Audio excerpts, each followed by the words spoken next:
Hello friends, welcome to Kamath Astrology.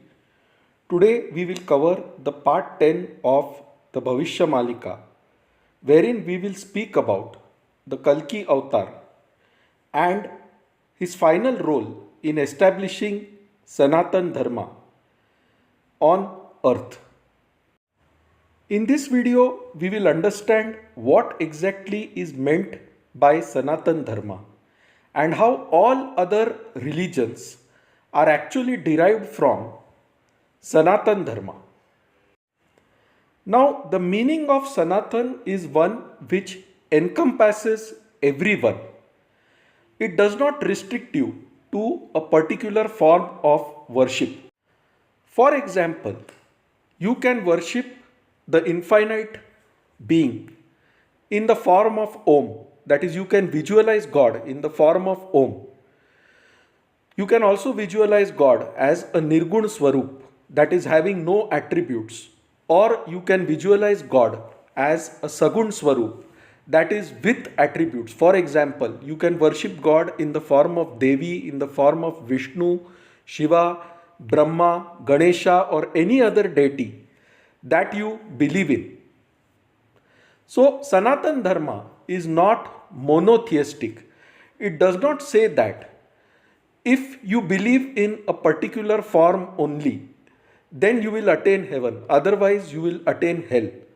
So, it encompasses everyone, it encourages you to see God in every living being as well as every non living entity. So, you can even worship a brick, and if you have full faith, the God is also present in that brick. This is the basic core teaching of Sanatan Dharma. And right now, across the world, there is a lot of chaos because Sanatan Dharma is no longer being practiced in a proper way. Different monotheistic religions have come which say that if you do not believe in my God, then you will go to hell. And therefore, we see lot of terrorism in the world right now. So, when Kalki avatar comes to establish righteousness on earth, his whole focus will be on establishing Sanatan Dharma across the world and destroying all forms of fanaticism from the earth. So, if you see the Krishna avatar, in that form, the Lord had no hesitation in meeting his poor friend Sudama, who had come to visit him. And although Sudama was very poor, Krishna had no hesitation in washing his feet, giving him palatial treatment, giving him good treatment, and also helping him regain a lot of wealth and prosperity. So Krishna acted as a true friend for Sudama, and that is the essence of Sanatan Dharma, wherein everyone loves each other, everyone appreciates each other, everyone sees good in one another. The first original form of religion or dharma was the Sanatan Dharma, and all other religions that came later on were actually derived from this Sanatan Dharma. Now, in this section, I will tell you how Islam and Hinduism share some similar practices. Now, in Islam, God is known as Allah, and Allah means Almighty. In Hinduism, we refer to God as Ishvara. Ishvara is the Lord of everyone, and He is also Sarva Shaktiman. Hence, we refer to the same Almighty God, but with different names. Now, when Muslims go for the holy pilgrimage of Hajj, they circumambulate the Kaaba, and it is done in an anti-clockwise direction. They take 7 rounds of the Kaaba.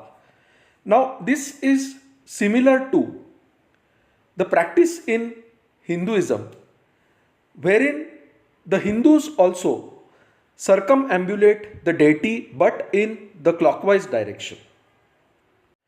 Now, when pilgrims go to Hajj, they shave their head, they shave their beard, and they wear two pieces of cloth, one around the waist and the other on the shoulder. Both these pieces of cloth are white in color. Now, again, in Hinduism, whenever we enter a temple, we purify ourselves. We wear a white dhoti and sometimes keep a white piece of cloth on our shoulder. Now, we know that Iran was occupied by Persians earlier, and Persians used to worship the fire god. In Hinduism, there is a practice wherein during the marriage ceremony, the bride and the groom take 7 rounds around the fire. So, fire worship was a major practice in Iran as well as in the Arabian Peninsula. The word Makkah also means fire, and therefore the 7 rounds around Makkah is in a way similar to the fire rituals done by the Persians. Now, in Islam, the word Eid signifies days of worship. In Hinduism, earlier there were two words. One is Gomed and other is Ashwamed. Ashwamed referred to a horse sacrifice. Now we know that the zodiac sign of Mesh is represented by the symbol of a lamb, as well as Mesh represents the Ashwin Kumars, who are represented by horses. In the olden times, whenever the sun entered Aries, it indicated a new beginning, and this was celebrated by sacrificing an animal such as a lamb. The same practice is followed in Arabia, and therefore they have a ritual of Bakrid. Now, in Islam, Eid ul Fitr refers to the worship of ancestors.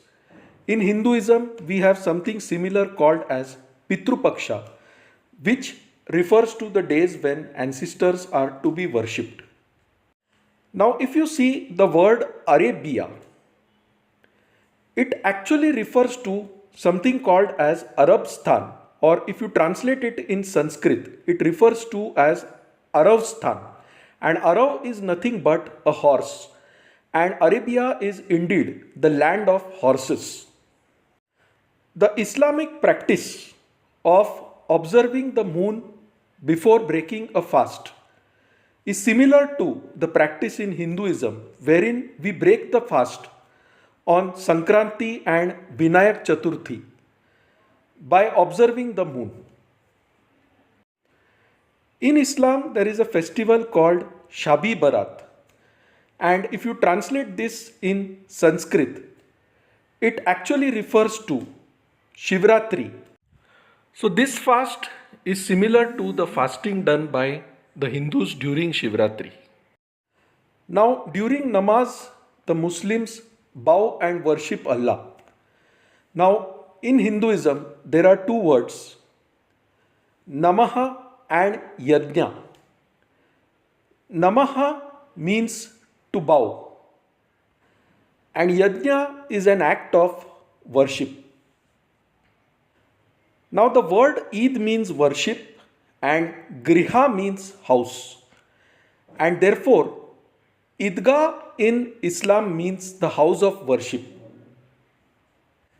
Similarly, on the Quran, you can see the number 786 inscripted.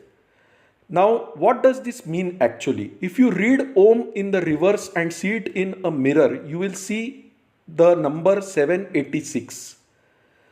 So, you can see there are many similarities in the practices of Islam and Hinduism as far as the worship in Mecca is concerned. Now, long before Islam was established in Arabia, there were other cultures in Arabia, such as Persians, Hindus, even Vikramaditya is said to have ruled over Arabia for a very long time.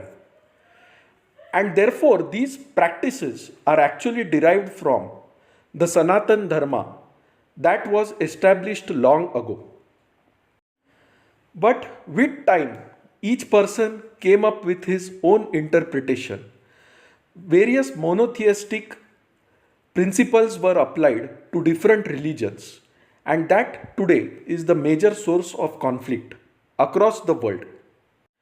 Now, in the Islamic flag, you can see the crescent shaped moon. Hindus also worship Shiva, who has a crescent shaped moon on his forehead. Shiva is associated with the flowing Ganga. In Islam, it is referred to as Zamzam. So, in short, you can see many similarities between Sanatan Dharma, Hinduism, and the other religions that were established later.